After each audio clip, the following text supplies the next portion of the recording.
Donc, 14 mai 2025 aujourd'hui. Je suis très heureux d'être en compagnie immo- du développement immobilier, le directeur du développement immobilier Village Urbain, donc en compagnie de Simon Mamon. Comment allez-vous, Simon? Bien, bien, merci. Donc, vous avez une grande nouvelle aujourd'hui. Vous avez une conférence de presse cet après-midi, je crois. Mhm. Ah, Ouais, hier, c'était une grosse journée. On a inauguré notre pavillon du cohabitat intergénérationnel. oui, c'est le fun. Alors, premièrement, parlez-moi un peu de Village Urbain. C'est un organisme sans but lucratif, c'est ça? Exactement. Donc, nous, on développe des projets immobiliers en forme cohabitat. Donc, le cohabitat, c'est un mode de vie euh, pas comme les autres. C'est peu populaire au Québec. On a juste environ deux projets de cohabitat qui ont été livrés dans les dernières années. Pour Habitat Euh, Québec étant le premier. exactement. Donc, euh, ailleurs au Canada, surtout dans l'Ouest, on a un peu plus de projets, c'est un peu plus populaire. En Europe, c'est un concept qui est né au Danemark. On a au-dessus de 50 000 personnes qui vivent de cette manière-là au Danemark et c'est très populaire, notamment bon, Suisse, Allemagne. En France, justement, on va en visiter là, dans quelques semaines à Rennes, visiter là-bas, ça s'appelle des habitats participatifs, là. Il y a plusieurs synonymes à travers le monde. Mais en gros, le cohabitat, c'est un mode de vie collectif. Il faut vouloir, premièrement, vivre ensemble avec d'autres personnes. Donc, il ne faut pas se tromper, là, c'est des logements privés, donc vraiment cuisine, salle de bain privée. Mais Individuel, séparé, mais il y a des espaces collectifs, hein. exact, il y a des espaces collectifs. Donc, on parle de cuisine commune, salle à manger commune, salon commun, des chambres d'invités communes. On a souvent des toits terrasses, des espaces publics importants. On a aussi des espaces pour fabriquer, réparer des choses, donc des ateliers de différents types. On a dépendamment de la grandeur, évidemment, du cohabitat, là, les plus petits cohabitats ont des espaces collectifs beaucoup plus restreints, habituellement la cuisine, salle à manger, salon, chambre d'invités. Mm. Mais souvent, moi, j'ai visité des cohabitats où il y avait des ateliers de menuiserie, il y avait des pièces pour regarder le cinéma, il y a des salles de spectacle, il y a des- une panoplie d'usages. Donc, c'est vraiment comment on vit en communauté, mais Mhm. qu'on respecte aussi son espace privé. Puis ensuite, le cohabitat, la grosse différence, surtout avec le co-living, là, qui est un produit plus du marché privé, la différence, c'est qu'il y a vraiment une gouvernance collective. Donc, c'est-à-dire, il y a habituellement bon, un conseil, des comités, des cercles qu'on appelle souvent dans le milieu de cohabitat. Donc, on s'implique de différentes manières pour, par exemple, organiser un souper collectif tous les semaines, faire les corvées. On a un conseil d'administration formel avec un budget et souvent, à travers cette gouvernance-là, on s'implique dans le développement des projets vraiment du début jusqu'à la fin. En fait, il n'y a pas vraiment de fin, c'est jusqu'à l'opération de l'immeuble. Puis Mhm. l'autre partie très importante, c'est aussi le partage de services et d'objets. Donc, à travers la vie sociale qu'on crée, puis à travers les systèmes de gouvernance qu'on met en place, mais on favorise plus le partage d'objets, comme par exemple tous les outils qu'on a, qu'on utilise une ou deux fois par année, là, Ouais. les mutualiser. Donc oui, ça crée de l'abordabilité, mais ça crée aussi des liens sociaux entre les personnes. On Ouais. pense aussi aux services, par exemple, le gardiennage, l'aide aux devoirs. Ça peut être aussi intergénérationnel entre les générations de nos résidents pour se supporter collectivement. Encore une fois, ça crée beaucoup d'abordabilité. Souvent, on réduit la définition de l'abordabilité à le loyer ou l'hypothèque qu'on paye. Mm. Mais on peut regarder vraiment l'abordabilité de manière plus holistique à travers le quotidien. Le Donc, budget complet, hein. oui, exact. Puis, donc là, c'est un peu difficile parce que le cohabitat, c'est pas vraiment un mode de tenue. Le cohabitat est possible à travers le monde, on le voit, puis même ici dans les projets qu'on développe, ça peut être du locatif, ça peut être aussi de la propriété, ce qu'on appelle souvent ici là, le condo. C'est ça. Parle-moi un peu du projet de la Chine. Il a été lancé quand? Et j'ai vu, il y a des logements privés et locatifs également, c'est ça? Exact. Donc, ce projet-là, la Chine, c'est 58 unités. On a Conçu depuis quand? C'est environ un peu plus que, je pense, une douzaine d'unités, là. J'oublie le chiffre exact. Puis En ensuite, location. dans le locatif. Le but dans nos projets, puis une des valeurs du cohabitat en général, c'est la mixité des usagers, la mixité des revenus dans un immeuble. Donc souvent, tu sais, surtout ici au Québec, on a une tradition de logement social. Bon, le logement social, c'est pour les plus défavorisés. On les concentre souvent dans le même immeuble. Nous, notre stratégie à travers le cohabitat, c'est comment on crée cette mixité. Donc là, on a mixé des gens qui peuvent se permettre d'accéder à la propriété. Pour cette portion-là, on a vraiment, nous, notre philosophie, c'est le prix coûtant. Donc, nous, on est un organisme à but non lucratif. On n'a pas d'objectif de profit. Pas Évidemment, de il faut payer, spéculation non plus. exact, il faut payer nos salaires, il faut payer le prix de la construction, puis tous les frais afférents. Mais qu'est-ce que ça nous coûte? Nous, on va charger notre usager. Que ce soit le locatif, c'est une dette qui est séparée, puis ensuite, on doit la couvrir, ou que ce soit un prix de vente. Donc, pour la portion condo, comment on limite la spéculation? Bien, on a différents modèles là, en développement, mais celui à la Chine, bon, on vend au prix coûtant. Donc, déjà, on vend un peu sous la valeur du marché parce que nous, on ne fait pas notre marge de profit qui est, tu sais, dans l'industrie privée, là, c'est alentour de 15% la marge. Donc, nous, on fait économiser ça à nos futurs acheteurs. Mhm. Et ensuite, on demande que 5% du prix de vente soit reversé dans le futur à Village Urbain, qui peut l'utiliser pour supporter des nouveaux acheteurs dans le futur qui n'ont peut-être pas 100% les moyens ou l'investir potentiellement même dans d'autres projets que nous développons. Puis ensuite, la portion locative, c'est vraiment pour la Chine spécifiquement, c'est subventionné donc, par des programmes, notamment euh, provinciales. Donc, c'est la SHQ qui nous finance. Donc, c'est vraiment subventionné. Donc, on parle de, c'est pour des logements neufs là, à Montréal en 2025, payer du 1300, 1500 dollars par mois. C'est quand même vraiment abordable. Donc, c'est ce que les gens paient pour quelle taille de logement? Donc là, en ce moment, je ne peux pas te dire par cœur exactement toutes nos typologies, mais nous, à la Chine, spécifiquement, on a des une chambre, deux chambres, trois chambres, puis même des quatre chambres qui sont extrêmement rares dans le marché, là, qui sont souvent les penthouses les plus dispendieux. Là. OK, Mais 100 $ par mois pour 4 chambres, non, le quatre chambres, il faudrait que je te revienne là-dessus, là, mais les condos. je pense laisse-moi te revenir là-dessus dans quelques secondes. Là. Je vais chercher l'information. Mais ce serait intéressant de savoir justement, donc à l'achat, c'est 15 % de moins, puis la location aussi, c'est au moins 15 % de moins que le marché privé. Ah, beaucoup plus. Beaucoup plus. Beaucoup plus, Dans le cas de OK. la Chine, c'est beaucoup plus. Là. Donc, tu sais, comme le marché est à, je pense, 2,20 du pied carré. Là. Donc, on est dans les 2000 dollars facilement dans le logement neuf à la Chine. Puis, si je ne me trompe pas, là, je vais te confirmer ça dans quelques secondes, là, mais on a peu de logements en haut de 2000 dollars. OK, ben tu me diras, d'une à 4 chambres, c'est combien que les Ouais, gens j'ai ça. paient par rapport au marché, OK. Et Village urbain a été créé en quelle année? Le projet de la Chine a été lancé cette même année-là. C'est quand? C'est combien d'années?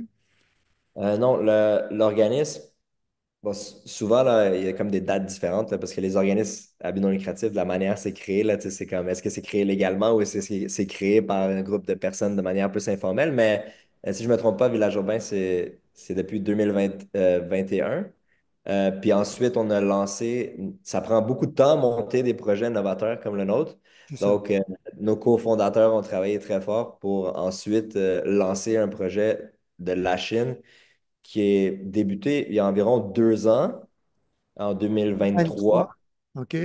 Euh, Ensuite, on a fait l'acquisition du site pour pouvoir le développer. C'était un gros changement de zonage qu'on a dû faire. On a créé aussi de l'équité à travers ça, prendre un terrain qui était zoné pour peu de logements avec peu de hauteur pour en fait en faire un 58 logements avec un maximum de 4 étages.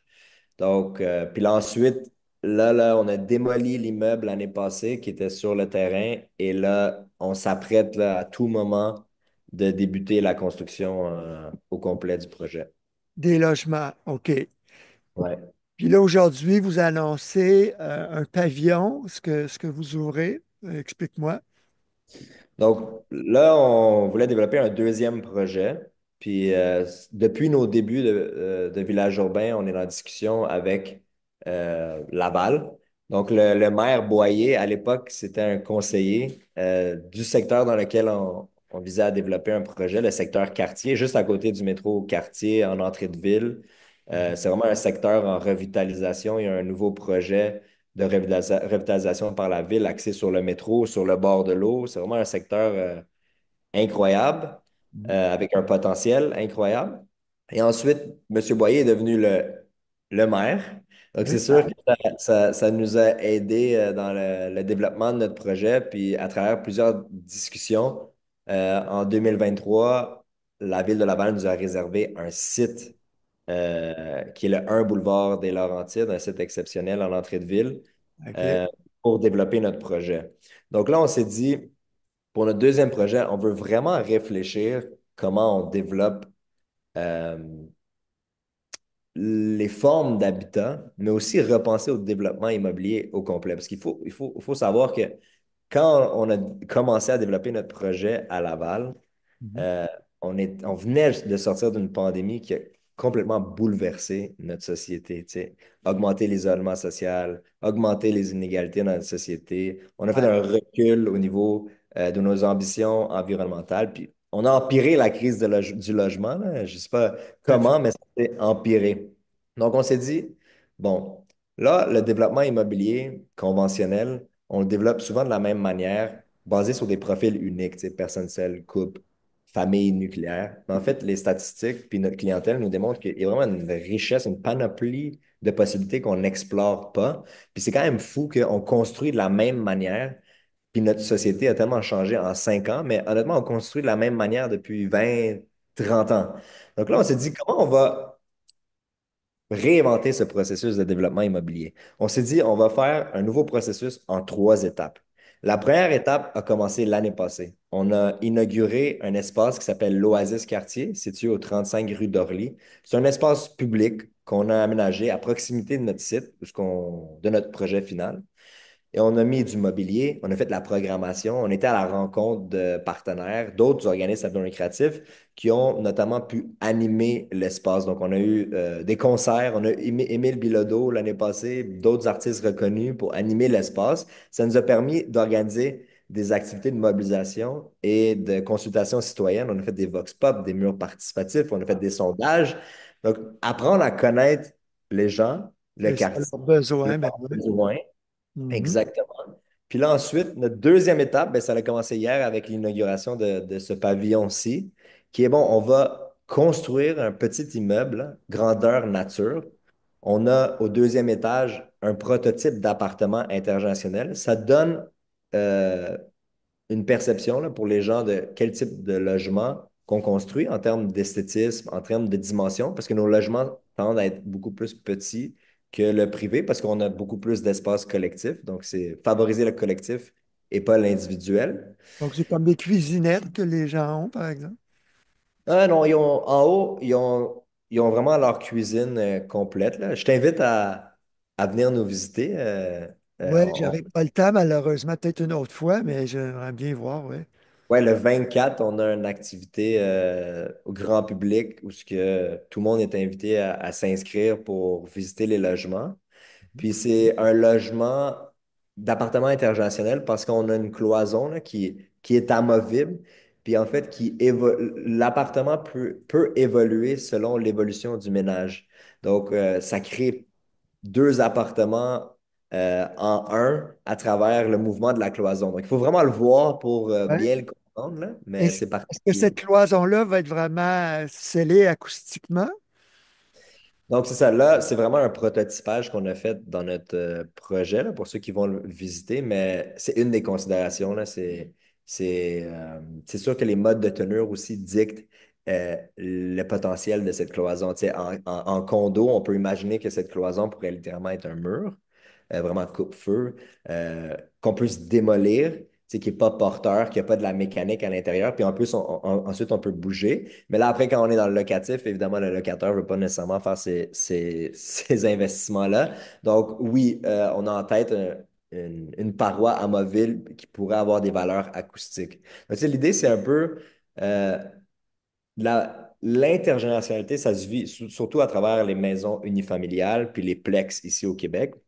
Mais en fait, on construit plus vraiment ces typologies-là. Maintenant, en 2025, on produit surtout du multifamilial appartement. Donc, c'est un peu comme un plex dans un multifamilial qui puisse évoluer. Puis ensuite, au rez-de-chaussée, on a vraiment une maison commune. Là. Donc, on a une cuisine, on a un espace pour manger, on a des espaces de détente qui créent un lien aussi avec l'extérieur. Et dans le fond, le but, c'est de pouvoir aussi montrer le potentiel des espaces collectifs, mais aussi, ici, c'est un centre d'exposition sur le logement, sur le cohabitat, sur le logement intergénérationnel. On a beaucoup de partenariats avec plusieurs universités, donc UDM, McGill. On a des chercheurs ici. C'est un centre vraiment d'expérimentation, de recherche et de prototypage sur le logement. Le but, là, dans l'étape, c'est créer cet espace éphémère, l'Oasis Quartier. Deux, y rajouter cet immeuble grandeur nature pour que les gens voient concrètement à quoi ça ressemble, réagissent, qu'on ait un peu des données de plus de qualité, là. Puis ensuite, la troisième étape, c'est créer notre projet de cohabitat au 1 boulevard des Laurentides. Donc, c'est un projet d'environ 200 unités, Ah au-dessus de ouais. 15 000 pieds carrés d'espaces commerciaux. On imagine vraiment un village. Notre nom, c'est Village urbain. Donc, des espaces comme une salle de spectacle, des ateliers d'artistes, un hôtel communautaire, des espaces de bureaux. Donc, vraiment un projet novateur hors du commun, là. Et là, avec la ville de Laval ayant un maire écolo qui est sensible aux Yes. besoins de la communauté, ça devrait aller plus vite pour le zonage et tout ça. Ça va être livré en quelle année, ces unités-là? Ben, c'est important que tu mentionnes l'aspect écologique parce que ce projet-là, le thème, c'est la régénération. Donc, c'est d'aller au-delà du développement durable. On vise de construire un immeuble 100% en bois massif. C'est 10 étages.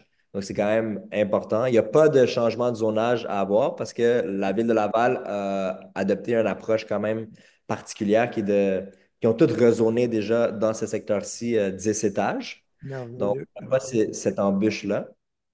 Euh, Puis ensuite, bon, là, l'enjeu avec le type de projet qu'on développe, c'est qu'on a une portion de nos projets qui sont subventionnés. Donc là, c'est un challenge au niveau du financement provincial et fédéral pour qu'est-ce qu'eux appellent maintenant le logement abordable, le logement hors marché. Donc, on vise un début très ambitieux, là, potentiellement en 2026-2027, mais tout est dépendant vraiment du financement provincial et fédéral. Donc, c'est un projet. Oui, un site nous est réservé, mais il y a beaucoup de travail pour s'y rendre. Puis là, maintenant, on a débuté vraiment depuis l'année passée, au moins la portion consultation pour adapter la proposition finale aux besoins du quartier puis des Lavallois. Et- mais donc, si tout va bien, mise en chantier 2026-2027 pour livrer quand?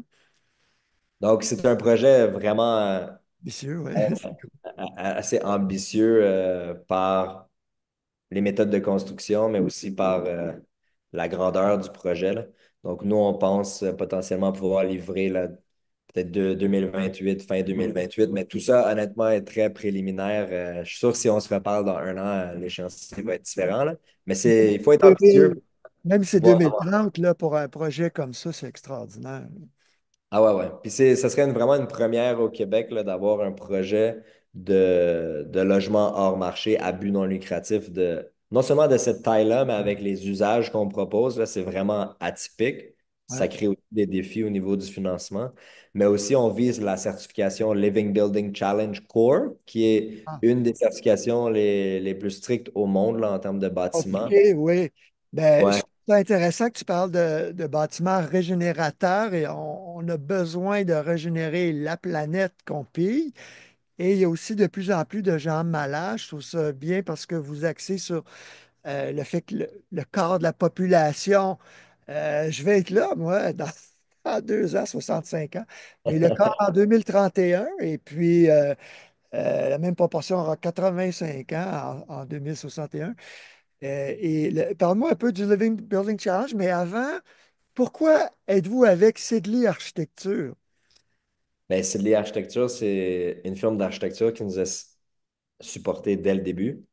De un, à travers bon, leur générosité d'embarquer avec nous là, un jeune organisme à but non lucratif sans portfolio, sans précédent, mais avec des idées totalement novatrices. Donc, Ouais. deux, c'est une firme aussi que je crois est novatrice dans son approche.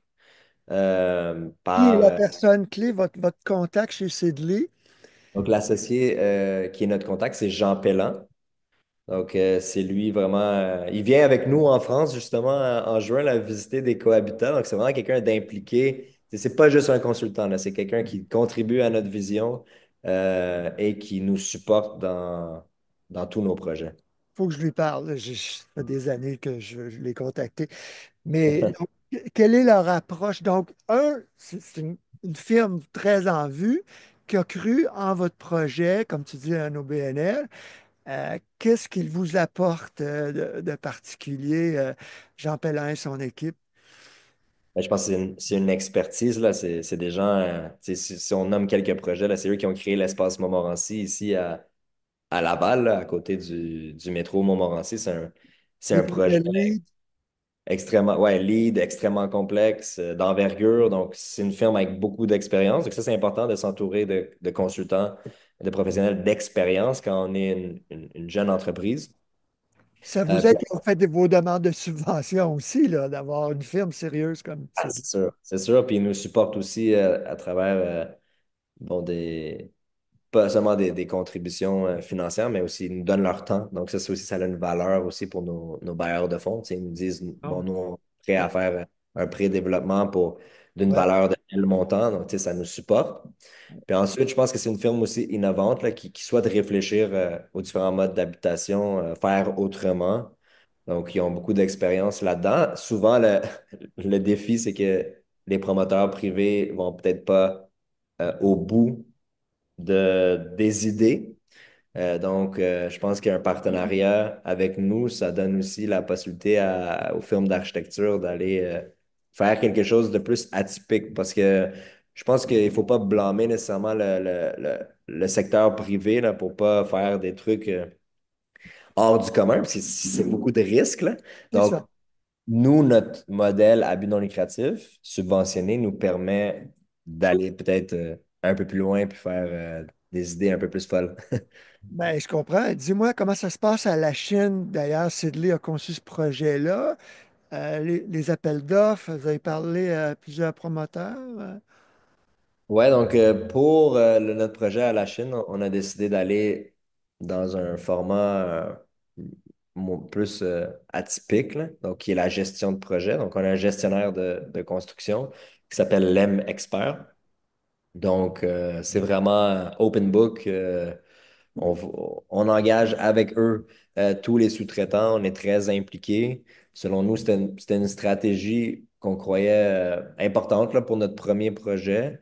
Il y a plusieurs avantages, comme il y a des inconvénients aussi. Et qui est Mais l'entrepreneur général? ben ça, c'est techniquement, c'est un gestionnaire de construction, LEM, qui a une licence RBQ. Mais nous, on est co-responsable de cette. En fait, il n'y a pas vraiment d'entrepreneur général typique, C'est c'est un ça. gestionnaire de C'est construction. vous et l'EM qui a embauché les sous-traitants. Exactement. Mm. Euh, Question, parce que les constructeurs, habituellement, quand on fait affaire avec un entrepreneur général, comme moi je dis aux gens, prenez un constructeur du groupe Select Novo Climat, par exemple, qui Mhm. fait, dont c'est le Nouveau Climat et son produit standard. Quelqu'un, et je dis toujours aux gens, faites affaire avec quelqu'un qui en a fait beaucoup depuis au moins 5 ans, sinon 10, 15. Et donc, ces gens-là sont habitués de faire affaire toujours avec les mêmes sous-traitants. Donc, ça roule bien à l'Association des consommateurs pour la qualité de la construction. On me dit, c'est merveilleux, le groupe Select Nouveau Climat, ces entrepreneurs-là, il n'y a pas de problème, il n'y a pas de plainte, il n'y a pas de pépin. Euh, L'EM, est-ce qu'eux sont habitués de toujours faire affaire avec les mêmes sous-traitants? Ah ben, ils travaillent avec différents sous-traitants, mais je pense que comme tout le monde, ils ont leur liste d'entrepreneurs fiables. C'est Mhm. pas toujours facile, comme tu peux t'imaginer, de trouver des gens fiables là, dans ce domaine. Donc oui, je pense qu'ils ont aussi leur liste, là. Mais tu sais, les deux projets qu'on a là en ce moment, la Chine, c'est un 58 unités, c'est en bois léger, 3 à 4 étages. Là, on rentre ici à Laval, c'est tout autre chose, là. Tu sais, c'est 200 unités. Bois massif, le bois massif fait peur à certaines personnes. Il y a plusieurs aussi de composantes du Ça, c'est les projet. panneaux CLT. Ben là, c'est ça, là, on est en pleine exploration, notamment avec un partenariat avec la chaire Fayolle-McGill de Ah oui, l'Université OK. de Montréal. Ouais. Sur le bois, on travaille en prototype. Un peu comme ici, le pavillon a été construit en modulaire volumétrique. Donc, l'assemblage a été très... Volumétrique. Pardon? C'est quoi du volumère? Volumère, volumétrique. Ben, en fond, dans le préfab, Volume. on a les préfabs panneaux, donc qui viennent vraiment en panneaux. Puis on a le préfab volumétrique, donc qui vient en volume, où ce que, ici, c'était des rectangles préassemblés, fabriqués en usine, livrés, assemblés un peu comme des blocs Lego. Donc c'est très rapide. Il y a des avantages et des avantages aux deux, aux panneaux et au volumétrique. C'est pour ça qu'on prototype, on essaye différentes techniques. Là, Mhm. maintenant, avec le CLT, ici, c'est bois léger, c'est juste 2 étages, le pavillon, là, c'est quand même petit. Mhm. Mais avec le CLT, c'est tout autre chose aussi. Donc, on explore différents scénarios. On travaille notamment avec Latéral, firme d'ingénierie pour la structure, qui a aussi beaucoup d'expérience là, dans le bois massif. C'est sûr que le bois massif se fait moins dans le résidentiel, mais de plus en plus, là, parce que c'est un produit aussi qui peut être québécois, là, fabriqué ici. Ben, il y a déjà des tours hein, qui ont été faites en panneaux de cross-laminated timber. En français, c'est quoi encore? Laminé Ouf. croisé, les panneaux laminés croisés, c'est ça? Ouais, Laminés c'est ça. croisés. Euh, Ouais, exact. Mais c'est dans le grand hauteur, là. Le défi, c'est nous aussi, dans le Living Building Challenge, il y a cet aspect biophilique. Donc, nous, on aimerait ça dans notre projet, pouvoir exposer le bois le plus possible. Mais là, on frappe des murs, évidemment, au niveau de la régie, puis les enjeux au niveau des coupe-feux, puis de la sécurité, l'incendie. Mais là, on travaille justement sur potentiellement des mesures différentes, des solutions où on pourrait exposer sur 10 étages le plus de bois possible. ah oui, c'est intéressant. Qui a fait les modules pour votre pavillon? Qui a fabriqué Donc, ça? c'est une entreprise tout près de Trois-Rivières qui s'appelle Locusi. Donc, qui a une Loco? expérience, Comment on écrit ça? Locusi, OK. qui fabrique du modulaire volumétrique en usine, qui est capable même de faire des projets jusqu'à 6 étages avec cette formule de construction. OK. Puis, tu dis qu'il y a toujours des enjeux, les forces et les limites des modules le CUSI. Ben, tu sais, en général, le modulaire volumétrique, l'enjeu, c'est, ben, la hauteur. Là, on est pas mal limité aux 6 étages pour le moment, même si ailleurs dans le monde, ils sont capables de faire un peu plus, là, mais il y a des enjeux. Deux, le modulaire volumétrique, on vient doubler toutes les parois. Là. Donc, c'est des modules qui s'accotent un à l'autre. Donc, il y a plus de matériaux qui sont utilisés. Euh, Ensuite, il y a tout ce débat en ce moment parce que c'est quand même nouveau, là. Est-ce que c'est vraiment moins cher? Est-ce que ça ne l'est pas? Puis il y a tellement Ouais. de projets de recherche en ce moment sur qu'est-ce qui est plus efficace, le volumétrique ou le panneau. Honnêtement, je lis différents articles, je parle à différentes personnes dans l'industrie. Je pense qu'il nous faut encore un peu plus de temps pour voir vraiment qu'est-ce qui est qu'est-ce OK. qui est vraiment plus efficace. Je pense que ça Je dépend aussi comprends. du projet. C'est comme le modulaire volumétrique. L'avantage, c'est l'efficacité, la qualité de construction en usine, mais en même temps aussi, on est dans le volumétrique, on ne peut pas commencer à faire des formes différentes, là. Ça doit quand même rester rectangulaire ou sinon il n'y a pas d'efficacité, ça c'est certain, à le faire d'une autre façon. Puis donc il faut vraiment penser la conception de l'immeuble en volumétrique dès le début. Sinon, tu ne peux pas te ramasser avec 5-10 versions de ton module. Tu dois te ramasser avec une ou deux versions pour être super efficace. Sinon, comme j'ai dit, construis-le en conventionnel, là. OK, je Donc, comprends. Simon, j'ai une petite urgence. Tu me donnes juste une minute, je te reviens. pas de problème. Alors, parle-moi du Living Building Challenge. Est-ce que ça va être le premier immeuble multilogement LBL au Québec? Ça, je trouve ça vraiment excitant. Ouais, donc le LBC, nous, notre projet à Laval, j'ai même pas dit le nom, là, ça s'appelle Village Vert. c'est en partenariat avec le Conseil régional de l'environnement de Laval, le CRE de Laval. Donc, eux nous aident beaucoup avec cette composante environnementale et cette certification-là en particulier. Donc, c'est sûr que nous, au début, on avait l'ambition de faire le Living Building Challenge, la certification au complet. Mhm. Mais dans le contexte d'un logement, du logement hors marché, à prix coûtant, tu sais, qu'on veut que ça reste quand même abordable, ça devenait vraiment un défi, là. Le Living Building Challenge a des exemptions pour les logements abordables, Ouais, mais le site lui-même, même s'il y a aussi des exemptions dans des milieux plus urbains, ça devenait difficile, là. Donc, récupération d'eau à 100%, là, c'était difficile, surtout avec le déjà. système d'égouts et d'aqueduc qu'on a ici dans le secteur. La production énergétique aussi 100% indépendante. Bon, ça devenait compliqué. Donc, on a fait ces analyses-là, puis on a décidé d'aller plus vers le LBC Core. Donc, il faut quand même respecter plusieurs critères de chaque pétale. Euh, mais c'est un peu assoupli. Ça serait quand même le premier projet certifié LBC Core au Québec. Puis honnêtement, avec les usages puis l'ampleur du projet, ce serait un des premiers en Amérique du Nord là, de ce type-là. Parce que souvent, le LBC, c'est beaucoup plus, je dis facile, ça ne l'est pas, là, mais c'est un peu plus facile dans le commercial puis l'institutionnel. On le voit souvent là, pour comme des pavillons universitaires, des choses comme ça. Mais quand on rentre les résidentiels, tu sais, la consommation d'énergie, d'eau, est complètement différente, puis c'est vraiment, vraiment un défi. Comment on le voit, c'est on va essayer d'atteindre le LBC Core pour ce projet-ci. On va avoir beaucoup d'apprentissage. Puis qui sait, peut-être dans le futur, on va pouvoir développer l'expertise pour faire un Living Building Challenge au complet. Puis le challenge aussi, avec le Living Building Challenge, c'est qu'il n'y a personne qui donne de l'argent pour faire toutes les bébelles de plus, là. Donc, évidemment, on essaie de mobiliser des fondations. Déjà, il y a la fondation euh, climat, un grand climat de Montréal qui nous a supporté, là, qui nous a donné une subvention. Donc, on pense qu'on est capable peut-être de mobiliser des partenaires peut-être atypiques pour payer pour cette facture-là. Mais nous, on travaille avec les mêmes subventions que d'autres développeurs à but non lucratif, puis on essaye de faire beaucoup plus.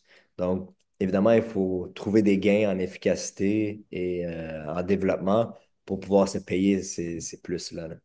Donc, c'est sûr que si on fait vraiment le Living Building Challenge au complet, l'autonomie énergétique, ce serait trop cher pour un 10 étages au Québec en ce moment. Mais le core, c'est la certification de base. C'est quoi exactement?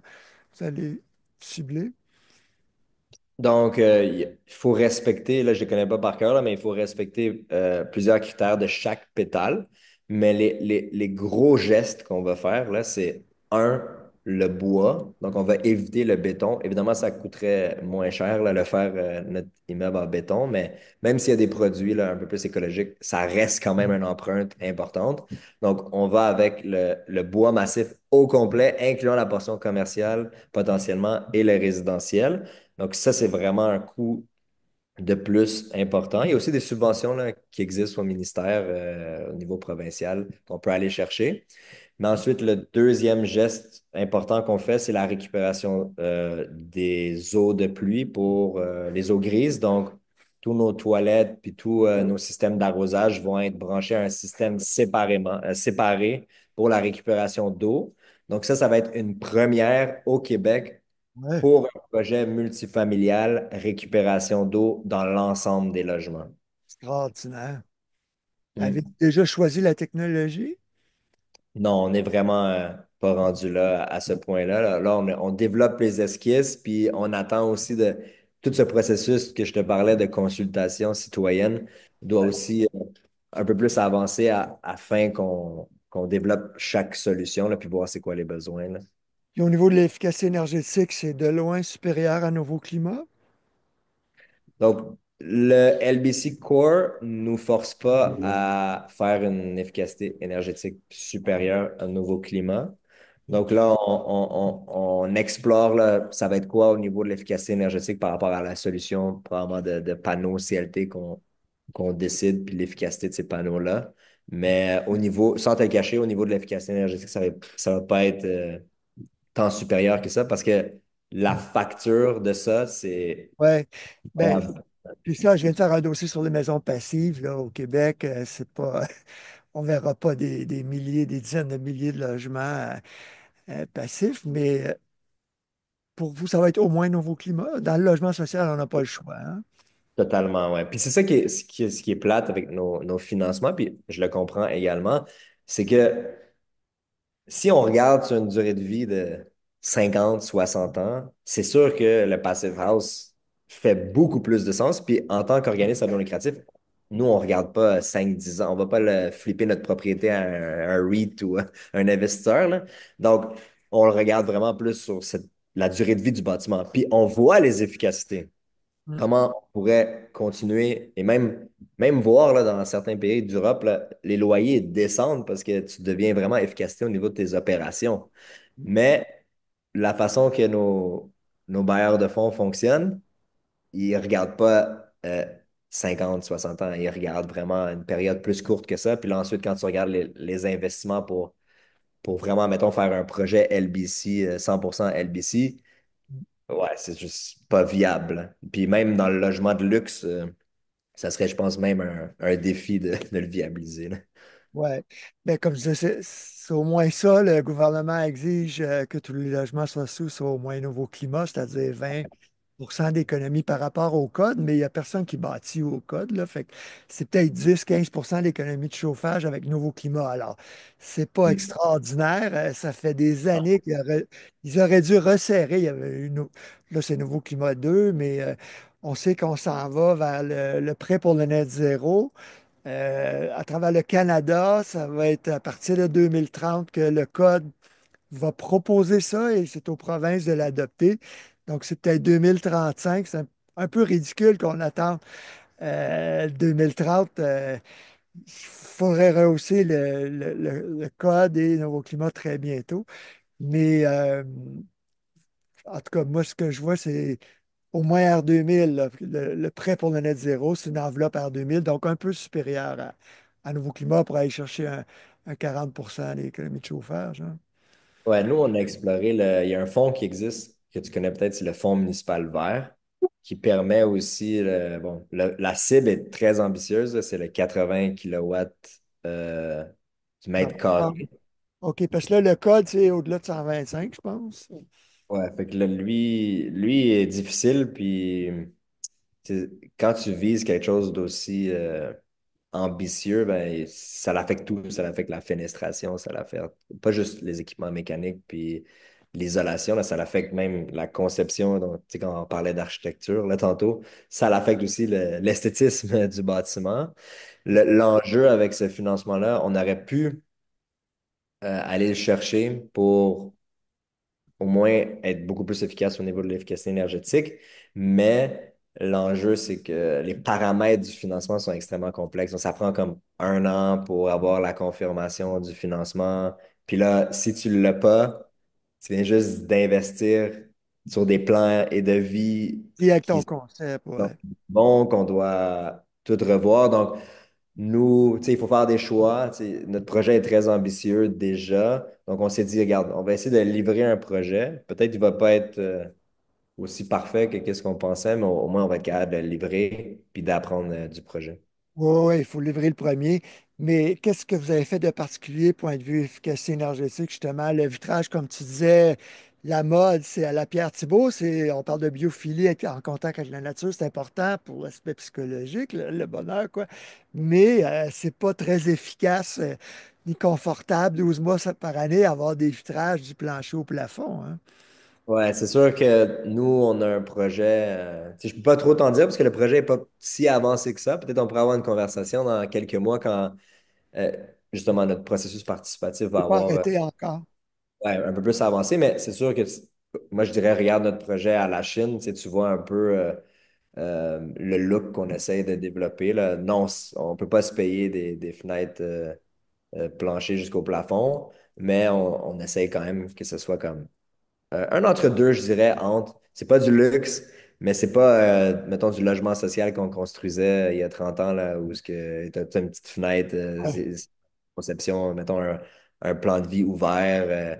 Non, c'est quand même de qualité. Ça, c'est une de nos valeurs à Village Urbain, c'est comment couper. dans les éléments qui ont moins d'impact sur la vie des gens, qui sont comme moins importants, puis peut-être mettre de l'emphase sur les choses qui sont plus importantes. Donc, tu sais, comme par exemple, nous, on essaye de mettre des comptoirs quartz dans toutes nos cuisines, ce qui est comme un gros luxe dans Mhm. des programmes, des programmes de logement là, subventionnés. Donc, on coupe à certains espaces, puis on investit dans d'autres. Il faut aussi savoir, comme je t'ai dit, nos logements sont vraiment compacts là, comparés à d'autres projets. C'est sûr que le privé, ça devient de plus en plus petit aussi, là.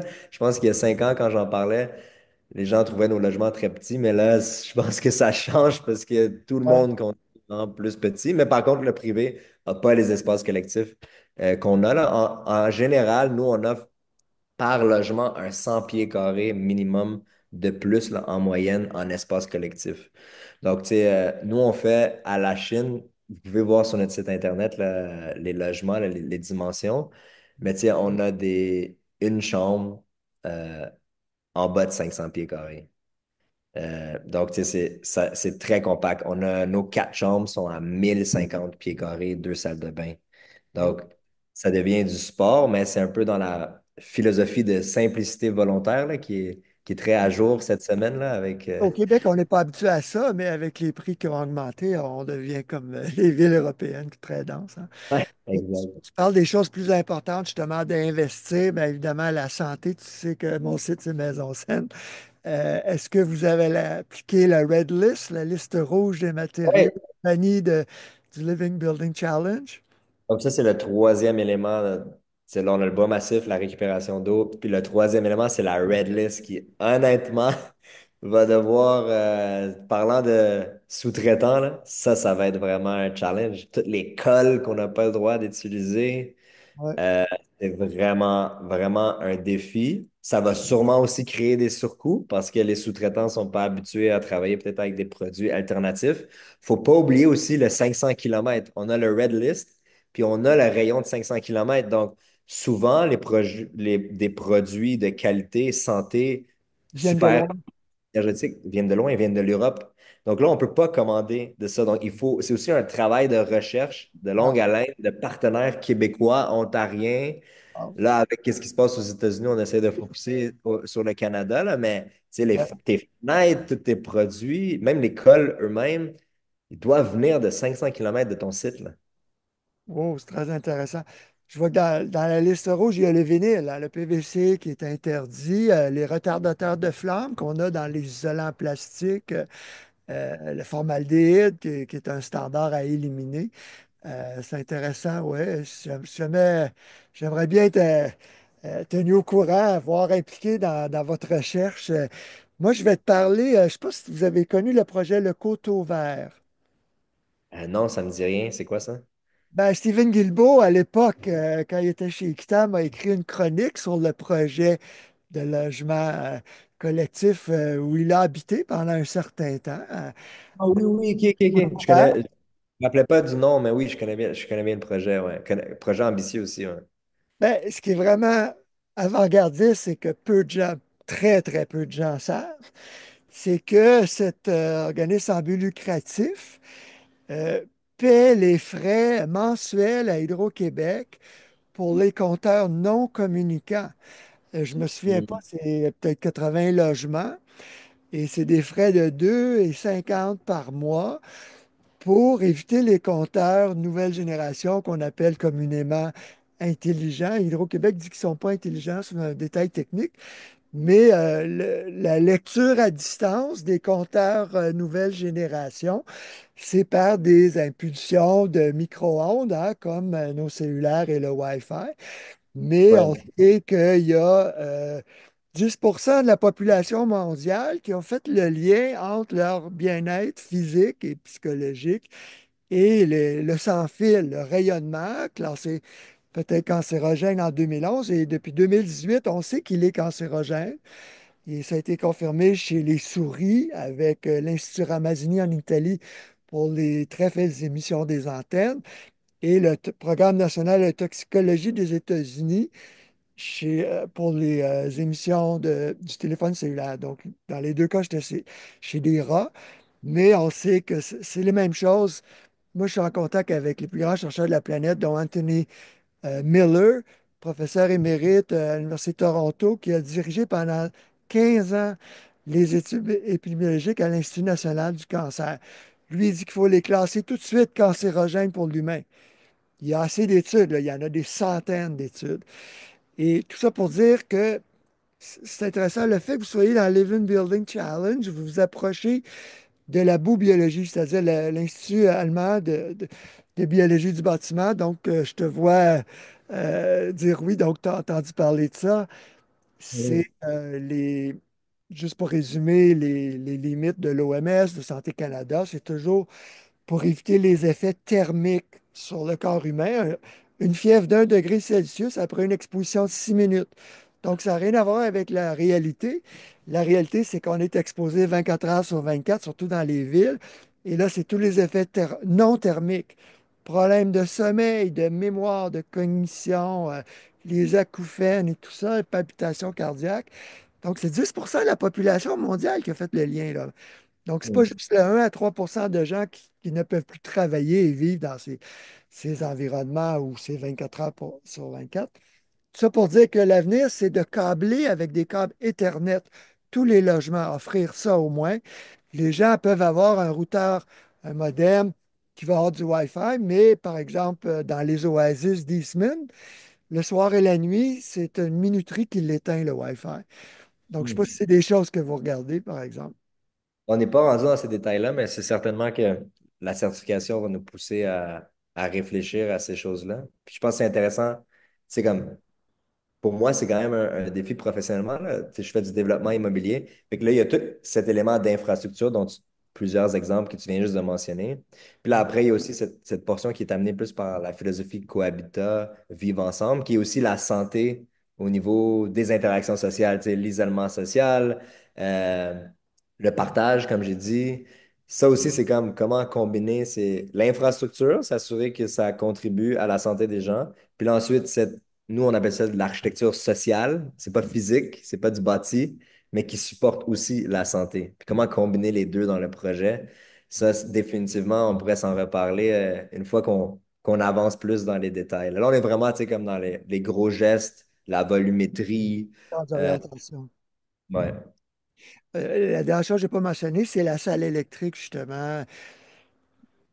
Le gouvernement nous dit non, l'électrosensibilité, c'est psychologique et tout ça. Ben, en fait, c'est vécu réellement par des millions de personnes dans le monde. Et entre autres, les gens qui ont un logement à côté d'une salle électrique où il y a plusieurs compteurs communicants, c'est ces gens-là qui sont les premiers à réagir aux pulsations. Et donc, il faut blinder ces salles-là, ne serait-ce que pour les champs magnétiques où l'entrée électrique rentre. Mais c'est pour ça que c'est vraiment, en fait, c'est presque criminel de mettre une chambre pas loin là, d'une salle électrique où tu vas avoir 200 compteurs. Là. Il faut y penser à l'avance, justement, en amont. Donc, c'est bien parce que vous faites des charrettes de conception, j'imagine, c'est ça? exactement. Ouais. La bonne nouvelle avec notre salle électrique, c'est que je sais déjà que c'est sûr que notre sous-sol, nous, va être en béton. Là, on n'a pas le choix. Donc, la salle électrique va être dans notre sous-sol. Puis ensuite, on a un étage commercial au complet avant d'avoir les logements. Fait que je sais pas, on pourrait que ça en parler, là, voir c'est Il va quoi y avoir la des employés qui vont être juste au-dessus de la salle électrique, des travailleurs, des travailleuses, pour les protéger. Ouais. Hmm. Mhm. Ben, Simon Marmon, c'est vraiment intéressant. Il va falloir qu'on se reparle quand vous serez plus avancé dans vos conceptions. Je suis très excité de ce que c'est ça depuis 2023 que vous avez débuté à la Chine. J'ai vraiment hâte de voir ce que vous avez livré là, mais Laval, c'est encore plus excitant avec un 200 logements. Ouais, ben merci de m'avoir invité. Puis on se tient au courant. On se reparle. Puis si jamais toi ou si les autres personnes qui nous regardent veulent visiter, on a une visite le 24 mai. On va continuer aussi, on va publier d'autres visites pour notre pavillon situé au 35 rue d'Orly, ici juste devant le métro quartier. Oui, je publie ça dans mon infolette vendredi. Ah, excellent. Ben, merci encore, André. Merci à toi. À bientôt. Ciao, bye.